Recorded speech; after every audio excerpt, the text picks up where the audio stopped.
রাকাত, জোহরের 4 রাকাত, আসরের 4 রাকাত, মাগরিব 3 রাকাত, এশা 4 রাকাত এবং বিতির 3 রাকাত পড়ি, এক্ষেত্রে আমার নামাজ কি কবুল হবে?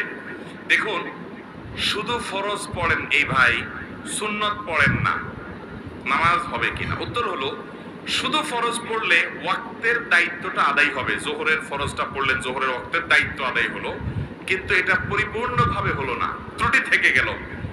আপনি আপনি তরকারি খাইতে চাইলেন, তাহলে আপনার তরকারি খাইতে হলে সবজি লাগবে কাঁচা, পানি লাগবে, তেল লাগবে, পেঁয়াজ লাগবে, মরিচ লাগবে, লবণ লাগবে, ইত্যাদি ইত্যাদি লাগবে।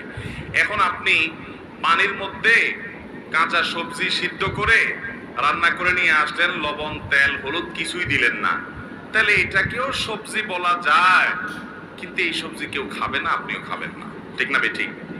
5 ওয়াক্ত ফরজ নামাজ এটা পূর্ণতা পাওয়ার জন্য এর আগে পরে যে সুন্নত নামাজগুলো আছে সেগুলো হলো এরকম: